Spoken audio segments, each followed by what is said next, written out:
I've got a deck, and we're going to go through it. I'm going to tell you a little bit about that journey. But I want you guys to make this interactive. This is not for me. I know this story, right? I've told this story a bunch of times. As a matter of fact, I've told this story, well, I'll get into it. I've told the story a lot of times. But what I want is I want to make it interactive so that I'm answering the questions that you guys have. And hopefully we'll have a little time, because we started early, for some Q&A afterwards. I'm looking for Josh. We'll have a little time for some Q&A afterwards. Is that cool? And so think about what questions you have. How can I be of help to you as you start to think about your entrepreneurial journey? So first off, Chicago. It's changing, and it's changing a lot. And my story actually intersects with Chicago's story of its entrepreneurial journey. The first time I told this story, I was telling it to a group at the Starter League, which was about 4 or 5 years ago. And it was a classroom. It was a little bigger than this, but there were desks. And I got to tell you, there's this one woman sitting in the front row, who was not paying attention at all. I couldn't get her eye contact. All you guys are looking at me, were paying attention. She was looking down, and she was doodling. She was just drawing on her paper, not paying attention at all. And when I got done with my story, I said, does anybody have any questions? And the first hand that goes up was hers. And there was no way I was going to call on her, because she had been so rude, she didn't even pay attention to me the entire time.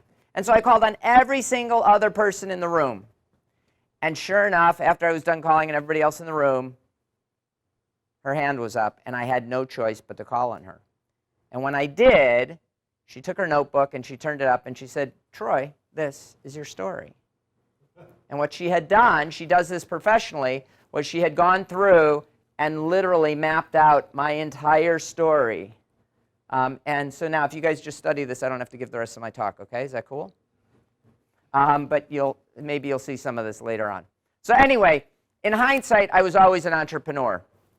I actually didn't realize that. What it was I had things I wanted to achieve. I was 10 years old, and I was determined that before I turned 11, I was going to buy a sailboat. So how did I do that? Well, I started cutting lawns. I started washing cars. I shoveled walks. I had a paper route. And sure enough, before I turned 11, a friend of mine and I bought our first sailboat. It actually didn't look like this, though. It was 12 feet long. It was called a Penguin. But sailing was always my passion. It was the thing that I loved and that I wanted to do. And I dreamed of designing sailboats for a living. And so I had a trajectory. When I was your age, when I was in high school, I had this trajectory. I'm going to go to undergrad, I'm going to get an engineering degree, I'm going to get a graduate degree in naval architecture, and I'm going to design sailboats for a living. And so I started to pursue that. I went to Brown undergrad. I got a degree in mechanical design. I was on the sailing team. I was vice commodore to the sailing team. Who knows where Brown University is? Huh? Providence, Rhode Island. Exactly. And it happens that the biggest race in sailing, the America's Cup, you guys have heard of the America's Cup? The America's Cup took place in Newport, Rhode Island, about 40 minutes away. So I got to see the America's Cup firsthand. And the America's Cup, for those of you that don't know, was the longest winning streak in sports history ever. 132 years. The U.S. never lost until the time I went to watch it. It's these big, beautiful sailboats that race, and it's for a cup. That's the actual America's Cup. It was started in 1851. The Queen of England had set out this cup. The boat America won it. It was a race around the Isle of Wight, and we in America had not lost it for 132 years until 1983, when I went to watch it when I was in college. But more importantly than our losing it was I realized as I was watching it, people were spending ridiculous amounts of money trying to see whose boat would go faster in a triangular course. I mean, tens of millions, $70 million, $80 million for these boats. How does that make the world a better place? And just as Josh was saying earlier, that as entrepreneurs, part of our role for many of us is to try to contribute and make the world a better place, I got really turned off by sailing. It was conspicuous consumption, people showing off how much money they had. That wasn't what I loved about it. I loved being outside, nature, wind, etc. So I decided I'm not going to do that. But I had a problem, because now I'm a senior in college. I got an engineering degree, but I don't have a job. So I did what every blue-blooded 21-year-old boy with an engineering degree would do, and I went and interviewed with some of the coolest companies that I could find. So Sikorsky Aircraft, who makes all these helicopters, General Dynamics that makes nuclear-powered submarines. I mean, this was cool, state-of-the-art stuff, and I thought it was going to be awesome.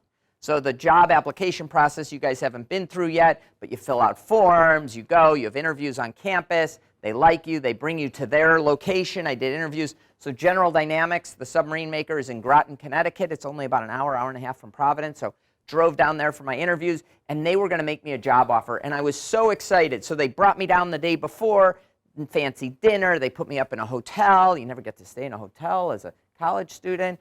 I put on my best clothes, go for the interview the next day, and they're making me this job offer. And I walk in, and it kind of looks like this, except it actually was much worse. This was the best picture I could get.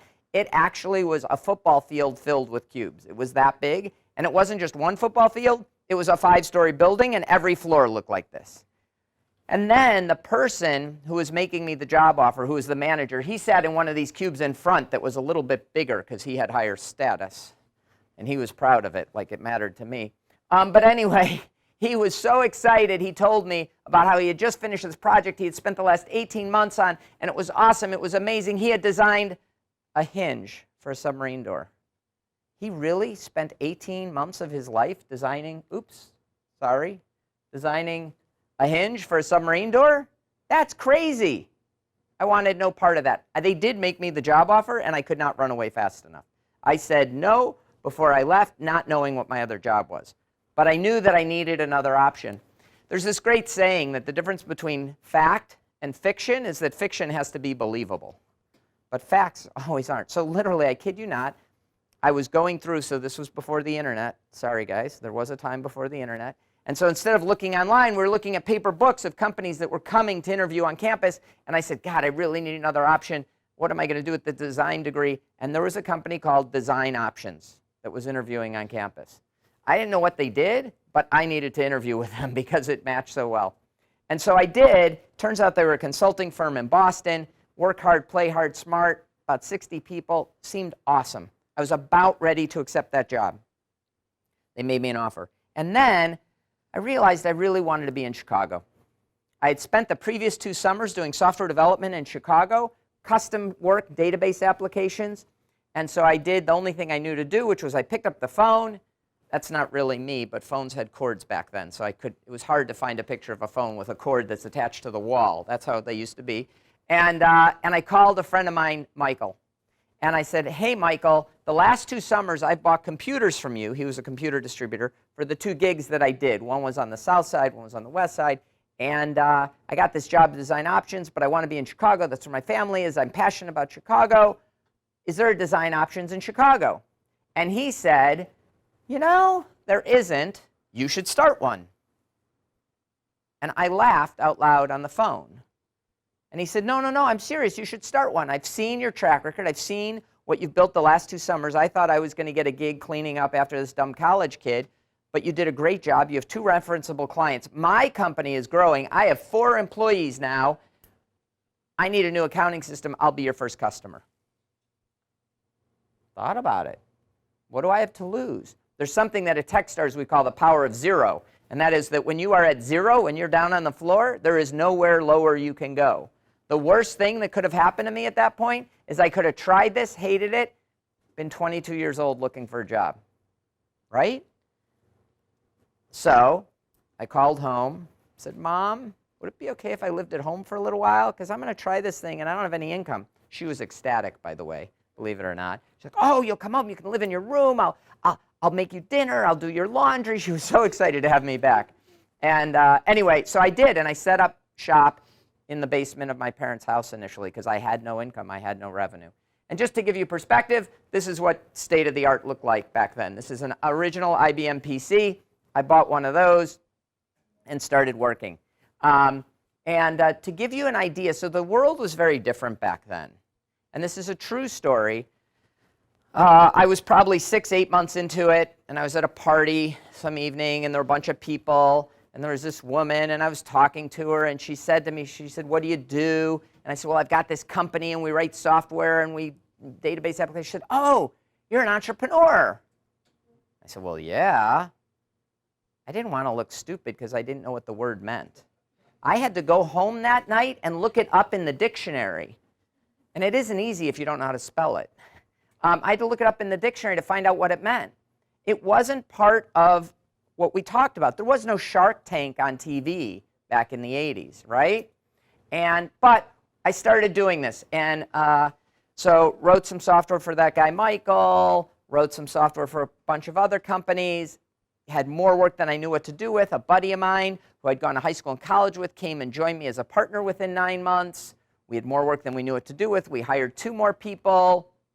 We had more work than we knew what to do with. We hired 4 more people. We kept doubling every single year. But keep in mind, we had no venture capital. I didn't know what venture capital meant, actually, to be true.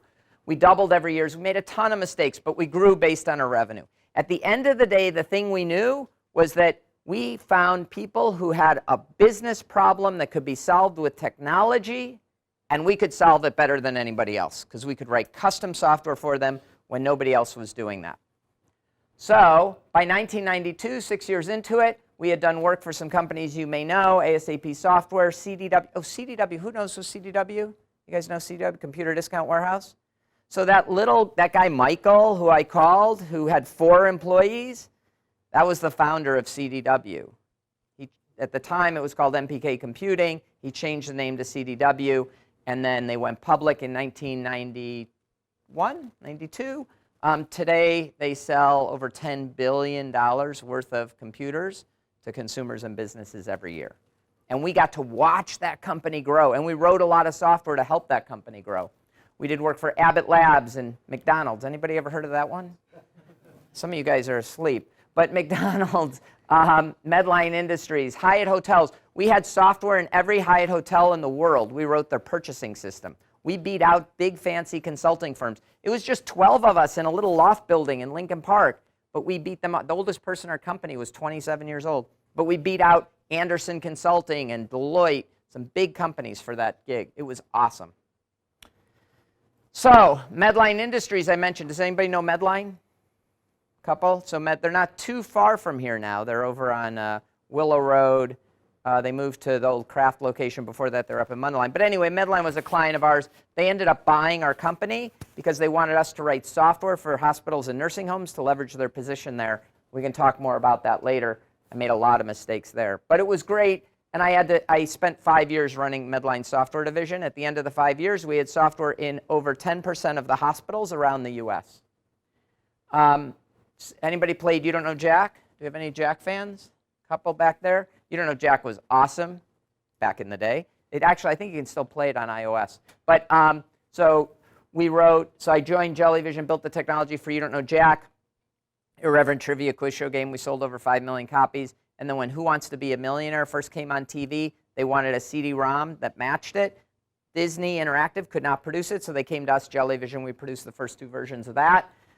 I left there to start SurePayroll. SurePayroll is the first internet payroll company. So before SurePayroll, if you had a company and you wanted to get your employees paid, you had to call someone like ADP or Paychex. You called them up on the phone. You talked to an operator. They typed into a mainframe computer. The computer printed out paper checks and paper reports, and they had delivery drivers. It was all messy. And we said, why don't we just do it on the internet? Why don't we just fill that stuff out whenever you want, hit pay everybody electronically. They get their reports electronically, much cheaper, much easier. So we started the very first one. That company was on the Inc. 500 list a couple years in a row, did really well. We ended up selling that to Paychex, one of our competitors. Ran a company you've never heard of called Amakai. In the data space, you may have heard of Localese, though. We power Facebook Places, YellowPages.com, Google, Yahoo, all bought our data. Went into publishing, did a company called OneWed, which was for brides, people who are getting married, for them to see interesting stuff, buy, et cetera, online. So did a whole bunch of this stuff. But the point I want to make when I was building all these companies was how few resources there were in Chicago. So how many of you know what a food desert is? Anybody? No? What's a food desert? A food desert is an area in a city or a place where food is not very readily available. Yeah, it's typically places in the inner city where there's a high density of population, but not access to good fresh food. And what happens, the reason this is a problem, is you'll see kids coming to school who, you know, they can't shop at the Whole Foods or the Jewel or Mariano's, but they're getting their breakfast at the corner gas station, and, you know, they don't have good, healthy food, no fresh fruits, no vegetables. And it's a real problem in Chicago. It's a problem in a lot of urban areas. I'm not really here to talk to you about food deserts. I'm here to talk to you about entrepreneurship deserts.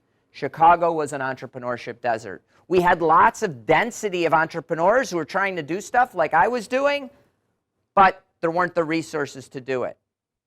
And so I'm going to tell a story. I'm going to use a story to illustrate that. So in 2008, I was teaching at Northwestern. I taught a course in entrepreneurship. And that year, I had some students who were just different. So in this class, we spent an entire quarter building a business plan, putting together a pitch, a financial model, the whole thing. Really hard class, lots of work. And there was one team that stood out above all the rest of them. And it was called Next Big Sound. And they had this vision of what they were going to do with the internet in 2008 and delivering unsigned musicians music. You could basically listen to a radio station online that was all music that you can't get anywhere else. It was not the people you hear on the top 40 stations. It was all the people who had never hit the radio before.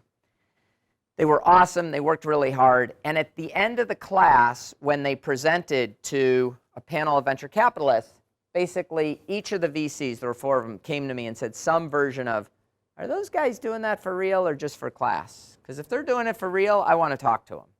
So we made a bunch of introductions. They were doing it for real. They wanted to do it. And, you know, we got them a little bit of seed capital. What's seed capital?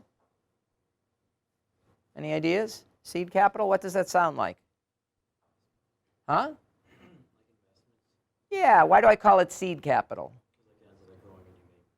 Right, it's the very first capital that goes into a company. So in this case, it was about $20,000, and it was enough that they didn't have to take real jobs, they could pay the rent, and they could work on this for 3 or 6 months. And they did, and they're trying to grow this into a company. But it was really hard here in Chicago.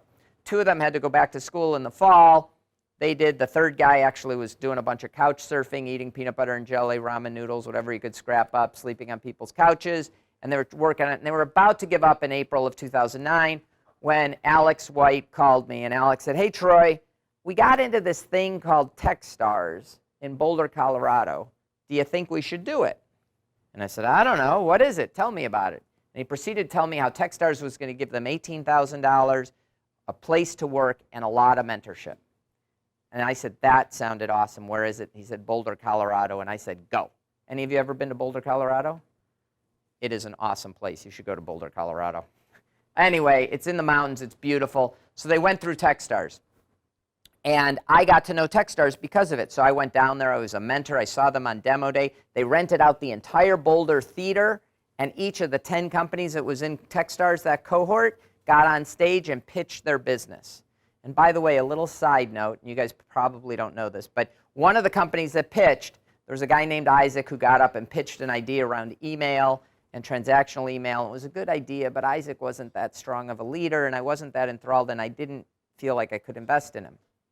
That company was called SendGrid, and 2 weeks ago, that company filed for its initial public offering, IPO. They'll do over $100 million in revenue this year, and their IPO price will probably be over $1 billion. And literally, he was scrapping together to try to get $250,000 to run his company on August 6, 2009. But Next Big Sound also was on that stage. I made the mistake of picking them instead of SendGrid, but that's okay. I love them, and I learned a ton through the process. I saw how amazing it was for Next Big Sound. So the process was great for them in twofold. One is that the second day of the program, they totally pivoted from delivering this unsigned music to getting data on music, selling this data to people who could actually pay for it. And the second thing is when Alex got up and asked for $350,000, he actually had a line of investors waiting to talk to him, and he raised over $1 million in that round. He subsequently raised another $6.5 million, moved to New York where that investor was, and they did really well. And if you don't believe me, this is, you guys know Billboard.com? So Billboard.com for 50 years only bought its data from one place, that was AC Nielsen, and now they also get their data from the Next Big Sound. But if that's not enough, Forbes does this thing every year called the 30 Under 30. And when they do it, they do it in categories. So in 30 Under 30 in music, the 30 Under 30 for a few years looks something like this. So it's Lil Wayne and Rihanna and Katy Perry and Bruno Mars and Lady Gaga and Justin Bieber and Alex White. There he is, hanging out with all those music stars. And that's actually what he still looks like. He looks like he's 16. And then about 2 years ago, Pandora bought them. And so they had a really nice exit. The 3 founders did exceptionally well. The investors did well as well. The problem is that they did all of that, but not in Chicago. So, they should have been in Illinois. Does anybody recognize that logo? That's Netscape. That came out of the University of Illinois, but it ended up going out west. PayPal, those guys are from Illinois, right? YouTube, Steve Chen, he went to Illinois Math Science Academy. He's from here. Zynga, Mark Pincus, founder of Zynga, went to University of Illinois. Oracle, Larry Ellison, that's another one, should have been in Chicago. They all left and didn't stay here because there wasn't the infrastructure. So on August 6, 2009, when a handful of us were sitting around a round table at a Mexican restaurant in Boulder, Colorado, watching Next Big Sound and all these guys, we said, this is amazing, but we got to keep the companies here. There were 5 of the 19 Techstars companies that year were from Chicago. They all left Chicago and didn't come back. So we said, let's keep it here. So what we did was we went to Techstars and said, hey, you've got this program in Boulder. Will you put a program in Chicago? And they said, nah, we're not quite ready. But we'll help you. Why don't you create a program? You just can't call it Techstars. And so we called it Accelerate Labs. And we created a startup for startups. And I want to show you what we created.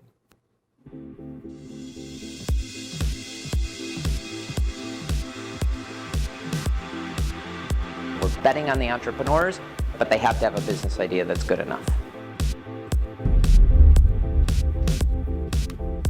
I believe we're at the very beginning of a very aggressive ramp of innovation.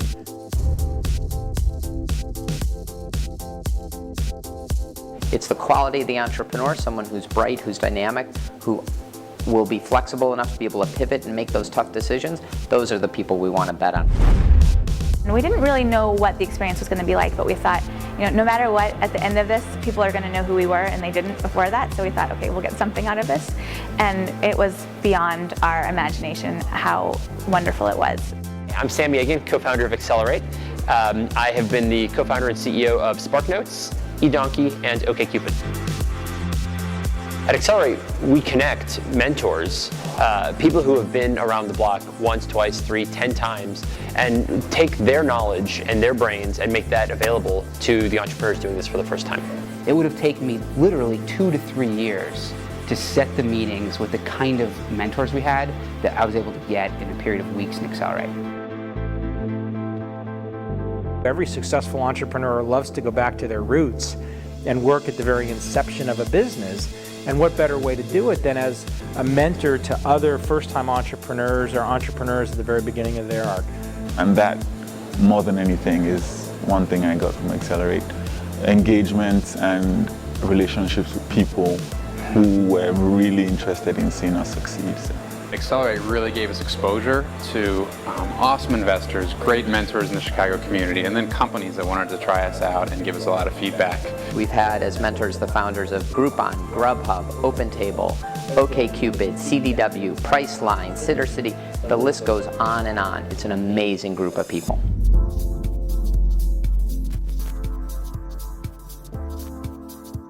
Demo Day is the culmination of Accelerate. It is the day at the end of the summer where investors fly in and press from all over the country and hear these very carefully crafted pitches that we've been practicing all summer. Venture capitalists from both coasts, as well as really great larger companies coming to buy and partner with the smaller companies that are getting started here in Chicago. I am totally blown away by this year's Accelerate. It was absolutely fantastic, and as you know, I was around for the very first one. These keep getting better and better and better. I think it's turned into much more of a platform, and you can see by the attendees, it's a broader group. It's just perfect. The investment opportunities are amazing. We had 400 investors here from around the country looking at these startups. It has really come so far in such a short time. It is an incredible program that every startup should think about applying to. Immediately after I walked off stage and kind of got back to the front of the house, someone came up, shook my hand, said, "Justin, I love what you said. I'm in, I want to invest," and gave me a dollar amount. And 2 weeks later, I had his check. We're looking for three things in successful Accelerate applications. The first is that you're solving an interesting problem. The second is that your solution to that problem will actually work. And the third is that you've put together a great team of people to implement that solution. Accelerate is an absolute must for any entrepreneur looking to change the trajectory of his or her company. Accelerate Labs is access to a network that you never knew cared about you. Accelerate Labs will change your business for the better. Accelerate is the platform to make the leap. Accelerate Labs is one of the premier accelerators in the country, if not the world. More importantly, we focus on not just the business, but the entrepreneur. We build great entrepreneurs.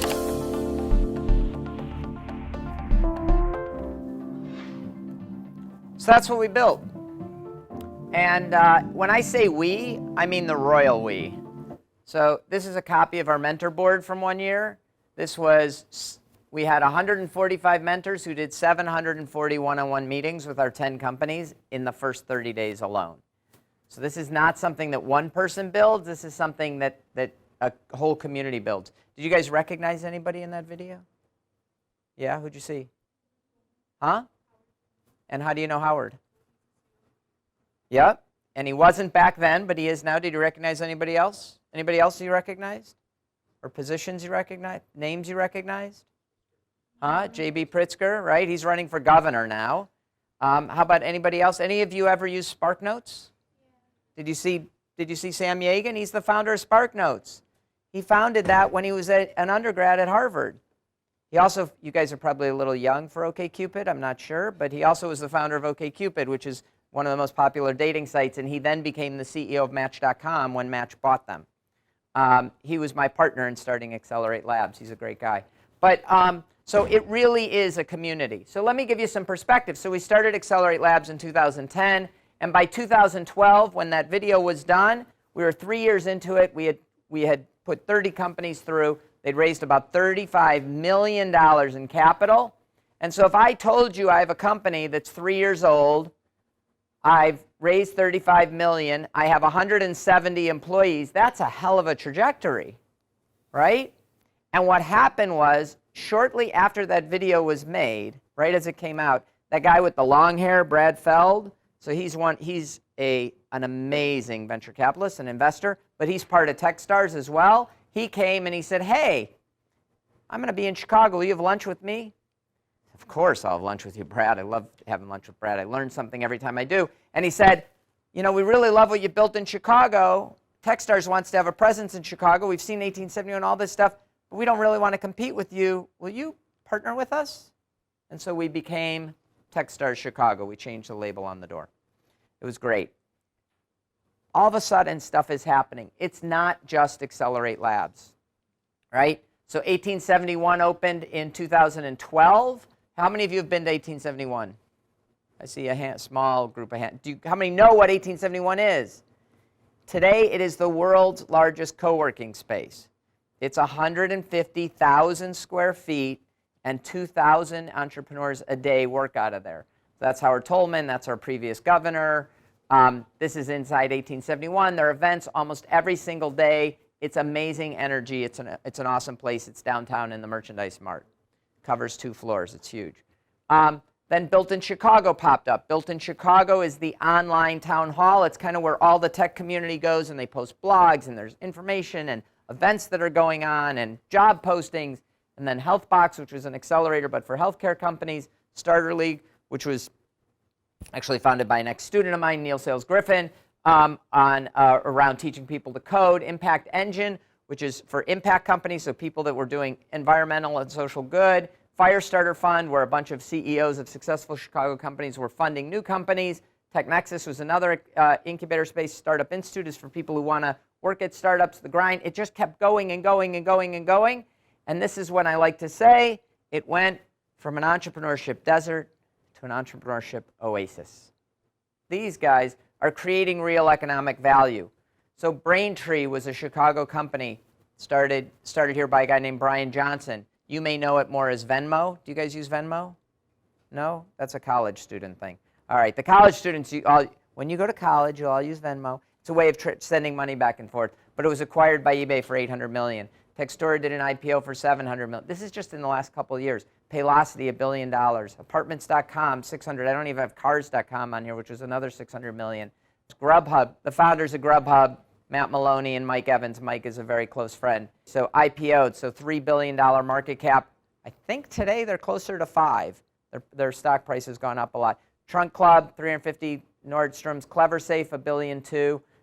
Oracle then went and bought Textura. The point is that not only is this fun, is it interesting, we are creating real value for real companies. So I thought I would take you through a couple of lessons learned as I went along my journey. I had to bring the sailboats back. So the first one is life is easier with the wind at your back. And what I mean by that is that in rapidly growing markets, feels like the wind is at your back. There aren't as many existing players, and that rapid growth covers a lot of mistakes. Sure Payroll was a good example of that. We were the very first one to put payroll on the internet. It was a rapidly growing market. Today, almost every payroll system in the country, almost every employee is paid via some sort of internet payroll. I have a quote that I really, really love. I don't know who to attribute it to, but in the land of the blind, the one-eyed man is king. So when you're first and nobody knows what they're doing, you don't have to be great. You just have to be good enough. It's much easier. It's much easier to sell painkillers than vitamins. How many of you ever heard that expression? So when you're thinking about businesses that you're contemplating starting, think about how you can solve someone's real pain. I'll give you an example.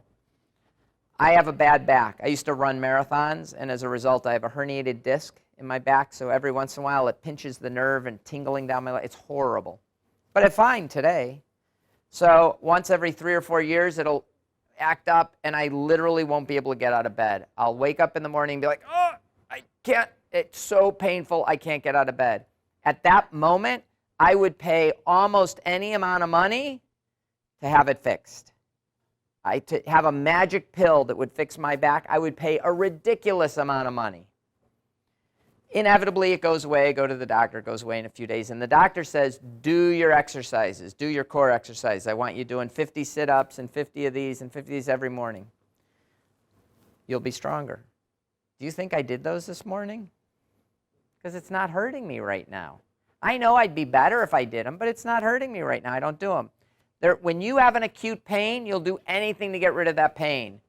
But a vitamin, something that'll make you stronger, So when you're thinking about businesses and you're thinking about what you can solve, what you can start, if you can find an acute pain, either a physical pain maybe, but a pain people have, it's costing them too much. It's too much of a hassle.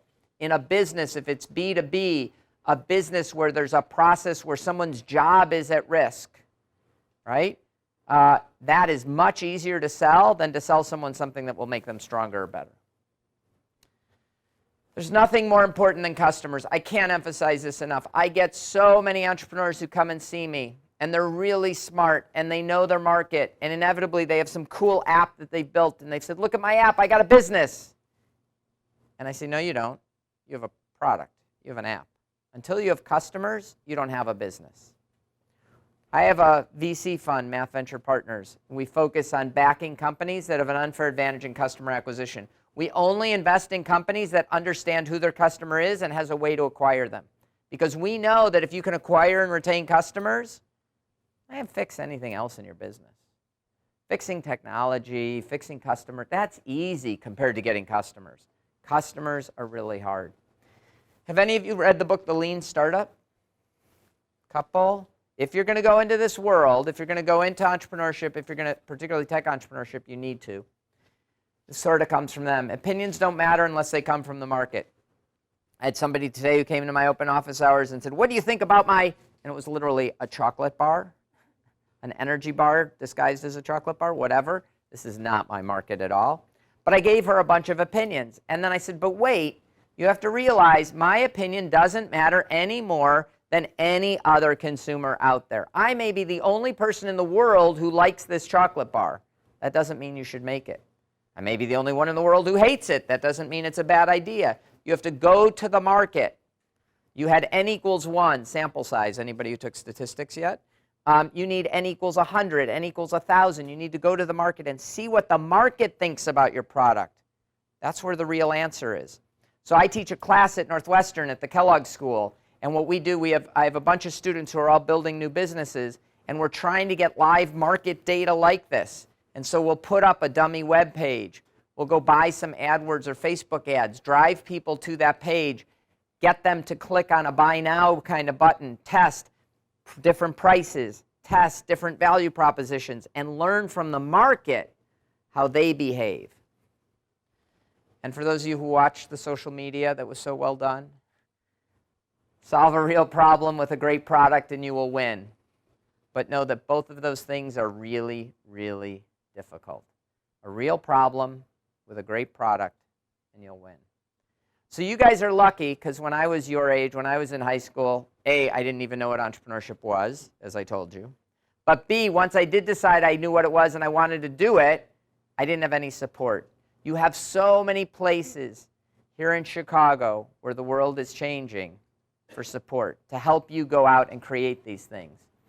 And I expect big things from you. So with that, I'm going to end my deck, and I'm going to open up to questions. So what questions do you have? Yeah. And I love hard questions. The harder, the better. So obviously you've had a lot of ideas thrown at you, and I probably was wondering, what is the biggest mistake most startup businesses make regarding tech or any product? How would you go at? By far, the biggest mistake that most entrepreneurs make is they believe that their view of the world is everybody's view, that their problem is everybody's problem. I'll give you a concrete example.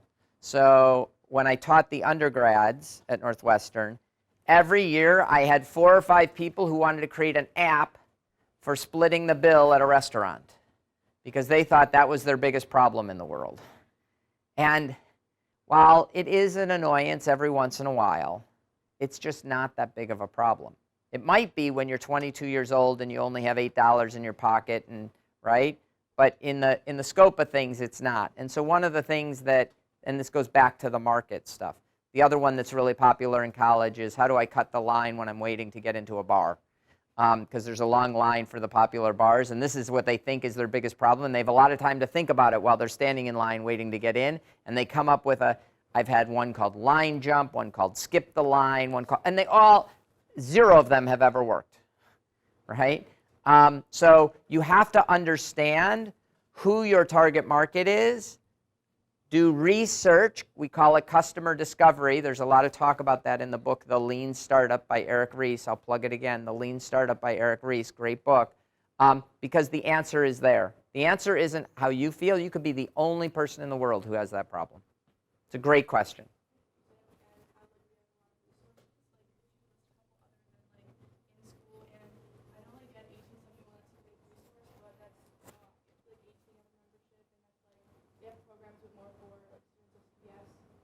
Yeah, so there are a lot of resources available. So some of them are more permanent things like 1871, which probably isn't appropriate for you at this time. But if you go to Built in Chicago, you will see a list of events that are happening. There's almost a new event every single day that you can go to if you want to hear people speaking, if you want to go to workshops, if you want to go to, does anybody know what Startup Weekend is? Nobody's been to a Startup Weekend? All right, so if you think you like this entrepreneurship thing, you should go to startupweekend.com and go find a Startup Weekend. They usually, in Chicago, there was just one a couple weeks ago. They're usually a couple times a year. Here's what happens. And it's geared for adults, but there's no reason, and I've seen high school students who are involved. There's no reason you can't. So basically, Friday evening, 5, 6 o'clock, shows up. A room bigger than this, usually it's 70 to 100 people, come in, and then they say, all right, we're going to get started. Who has an idea they want to work on this weekend? And you're basically going to have 54 hours to work on this idea. And so what happens is most of the people get up and pitch, and someone says, hey, I got an idea for an app that's going to help me skip the line at the bar. Here's why I think it's valuable. Anybody who's interested, come see me. And the next person says, I got an app for splitting the tab at the restaurant, and most of them are And then some people will have some really cool ideas. So one that I helped some people on a couple of years ago was an app for parents and children who have juvenile diabetes, so that the child could enter when they were taking their insulin and what they ate, so that the parent didn't have to be a pest and could just look on their app and see what was actually going on and not have to call and be worried, right? And then it made use of heart rate and some of the other biometrics to give feedback. So everything from literally like split the tab to save people's lives who have diabetes. And then what happens is they put Post-it notes on the wall, and they generally form about 10 groups. And based on how many people go to each category, they'll say, okay, here are the 10 most popular ones. Everybody join one of these 10. If you don't like any of the 10, you can go home and be done. But typically, you'll join one of those teams, and you now have about 48 hours left to go figure out. You got to do customer discovery. You got to build a low-fidelity prototype. You're going to do some mock-ups. You're going to do wireframes. You're probably going to have someone on your team who can do lightweight web development. You're going to do a lightweight web page. And on Sunday night, you're going to pitch to a panel of judges. And the winners actually win some real stuff. So usually it's stuff related to building your business. It's a little bit of cash, legal help, accounting help, all that kind of stuff. But more importantly for you, it's the opportunity to see, what is this like? It's compressing the life of the entrepreneur down into a weekend. You don't have to miss school. You don't have to miss your job. And you can see what it's like. And you may love it and say, oh my God, that was awesome. I didn't get any sleep. I worked my butt off, but I love that. I want to go do something. Or you may say, oh, that was horrible. There was no direction. Nobody told me what I had to do. I didn't have, a checklist. I had to go figure it out for myself. I was lost. Horrible. And it's an amazing experience for you to get a feel for entrepreneurship. But so Built in Chicago is probably your best resource for finding the other resources, and look at the events page there. There are lots of programs. So there was Starter League. It's not running anymore. It's now got bought by Code Now. So there's this organization called Code Now. They focus more on inner city schools, but teaching people how to code. There's lots of mentorship available. I don't know. I'd need a little more guidance as to what you're looking for. But there are people out there willing to help. The mentors you have in here today, I didn't have any.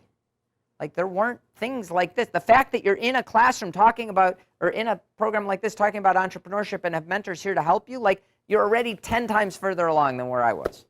There's lots of resources. You have to hunt a little bit for them, but there are lots of resources. Yeah? How do you make income from free software other than using advertisements in your software? So there are a lot of different business models. If it's free, it's going to be hard, although some of them use data. So I'll give you an example. Anybody here ever heard of Shazam? Do you pay for Shazam? How do they make money? They make a tiny bit on advertisements. How do they make real money? They have, yeah. Do they harvest data and sell it? They know. I'm going to misquote. My numbers are going to be wrong, but in my head I have 75 million Shazams a month. Was it a day? It's a ridiculous number. I don't know what it is. It's many, many millions of Shazams a day.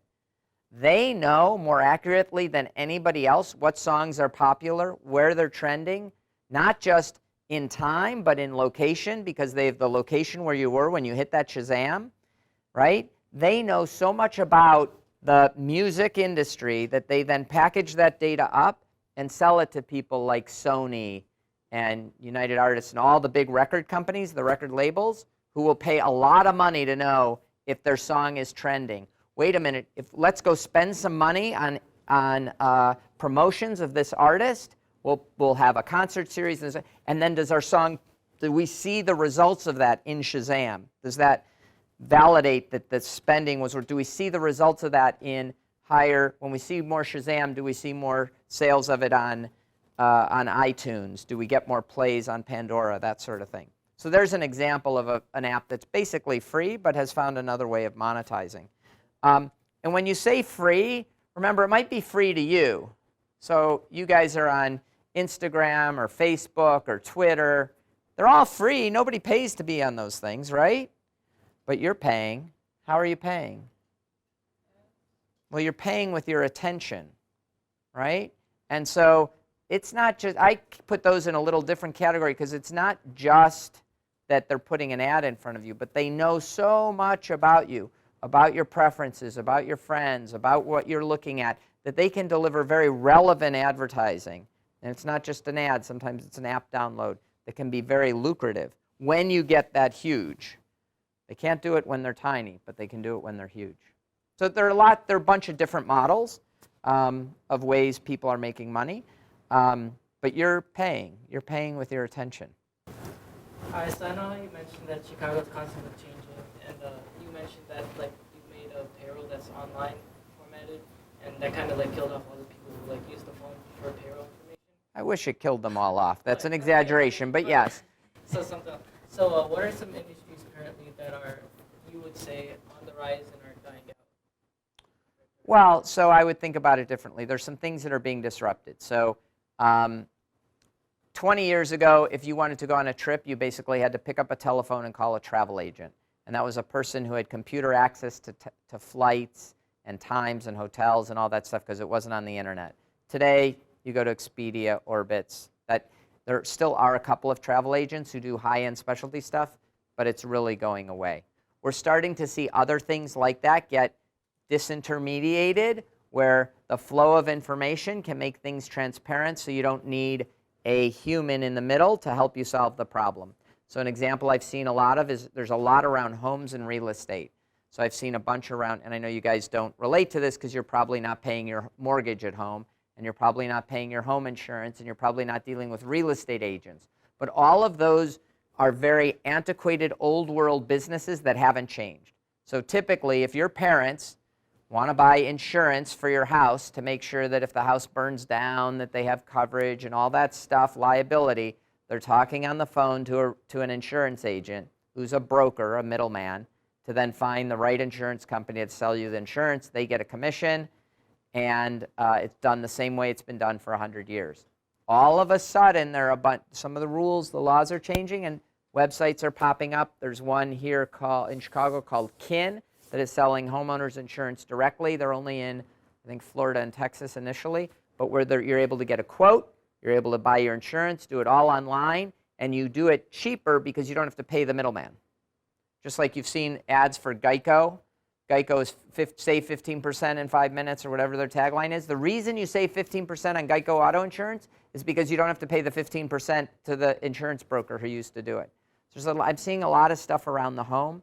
There's a ton of stuff around IoT, Internet of Things. There's a ton of disruption going on there, or new stuff coming on there. Sensors and sensing. So I saw yesterday an IoT startup that's working in server farms and big IT centers that's measuring temperature and humidity and telling the people if the computer's running too hot before it breaks down, so you can go get the air conditioning or fix it or turn it that, like save a lot of money in operational stuff there. There's a ton so IoT is a really big area. There's lots going on in healthcare and medicine. Almost every area has an opportunity to be disrupted or to have innovation. So you look at things. So here's what I do. I walk through the world and I say, why? Why do I have to turn off a physical light switch to do nothing? Wow. Why do I have a light switch that does nothing? Now I'm actually really worried talking about why. But anyway, should that be a remote control? Would that add value? Is it too expensive? Is it any more convenient for me to hit it on my phone? Maybe not, right? But Nest thermostats came out of that world. If I put a smart thermostat in, what else could I do with that? Well, I could learn from it. So how many people have a Nest thermostat in their home? How many? You guys know what a Nest thermostat is, the rest of you? So it's that little smart thermostat. It's more expensive, but yeah, you can control it with your phone. So, I'm not home, turn the heat down. I'm going to be home in 15 minutes, turn the heat back up so the house is warm before I get there. That's kind of cool, but it actually learns from your behavior, and it knows I'm up early because I got to go out on my bike ride in the morning. So the heat's got to go on at like 5:15 because I got to be up and out of there. So it learns from my activity, and then it predicts my activity, right? It learns about the house and how you're doing stuff, and so you can do smart. So now not only is it more convenient, but it can actually save energy. That's really cool. All right, how can we take that and apply that to something else? Can we apply it to lighting systems? Can we apply it to, there's all kinds of stuff we can do. All right, one more. You're talking about Chicago always constantly changing, and I know that we live in an era that ideas are being made and created, but these businesses, these startups are getting invested in. After a while, like these companies will begin to, I guess you would say, shake a little bit, because some of the startups that initially got invested very well would fail, while some prospered and adapted. What tips would you give for the companies to have like extended shelf life? Well, so what is your motivation? So why are you starting this fictitious company or real company? Why are you doing it?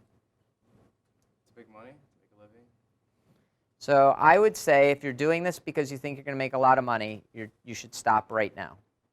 For two reasons. One is that that's the wrong motivation. And two is the reality is there are a lot of ways you can make a lot more money a lot more reliably. So I've done reasonably well. I've had some nice exits.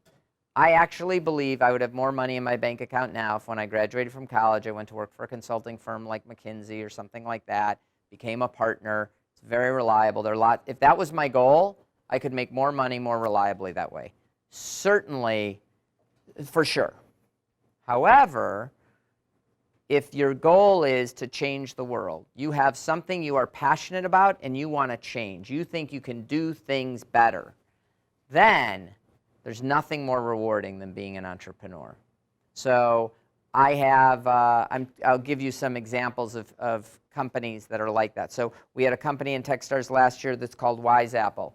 They provide, it sounds pretty simple, but if you don't want to eat the school lunch because you think the hot lunch is crummy and you're tired of making your own lunch, and it's really geared towards younger kids, so parents of younger kids, they'll deliver to you a really healthy, fresh lunch that's in a package, sealed package kind of thing, all organic, and you can order, I want 3 a week, 5 a week, whatever I want. Well, delivering food, The woman who started that, Rebecca, is doing it because she's trying to make moms' lives easier. So moms of lots of little kids, one of the things that they hate, going back to pain, when you interview them, is they hate having to make the kids lunch and then having the lunch come back half-eaten, and then it's annoying. It's a real pain to them, and she feels like if she can give mom like 15 extra minutes in the morning so they don't have to make the lunch, that she's going to make her life easier. She also believes that by providing healthy organic food, she's going to make the children healthier. And so she's trying to do that with a passion, with vigor. And she is going to make this thing be successful no matter what. So one is you have to have passion behind it. Two is you have to understand the market. And as an investor, so what I spend most of my time doing is investing in companies like these. And one of the first questions I ask is, what is the exit? Because unlike the entrepreneur, as the investor, I'm strictly motivated financially. The only reason I'm going to give you $1 and invest in your company is if I think I'm going to get more than $1 back. Actually, I think I'm going to get $10 back. I want 10 to 1, right? And so I have to understand who's going to buy your company. Who's going to exit for that? So in the case of Wise Apple, while I love Rebecca, we actually chose not to invest in her, Math Venture Partners, because we couldn't figure out who's going to buy this company. Could be Whole Foods or Amazon, but it was a long stretch. It wasn't in our sweet spot. But companies that we did invest, so we invested in a company called Eat Street that's sort of like Grubhub, but doing secondary markets, colleges, there are a lot of differences. And when we invested in it, we're like, Grubhub's got to buy this. They got the money. They want to get into these markets. We own these markets. They're going to buy us. Turns out there's some other players who might too. There's something just like Grubhub in Europe that wants to come to the United States, and the best way for them to do it is not start it themselves, but to buy something that's existing. They might buy it, right? So I'm thinking about what is the exit, because that's how ultimately the entrepreneur and the investor make money, is on the exit. Could be an initial public offering, an IPO, could be selling it to somebody else. In our case with SurePayroll, there was a very clear exit. Payroll companies typically grow up, get big enough, and then Paychex or ADP buys them. Hopefully there's a bidding war. They bid up higher. I want it. No, I'll pay more. No, I'll pay more. No, I'll pay more. And you get a bidding war, and that's how you get a premium. And that's what happened in our case. Does that answer your question? All right. I know that you have stuff you have scheduled. I am happy to hang around a little bit after this. If you have more questions and are more comfortable asking one-on-one, you can always reach me. That's my Twitter handle, my email you can find as well. And hopefully this gave you a little perspective on the world of entrepreneurship in Chicago. Thank you.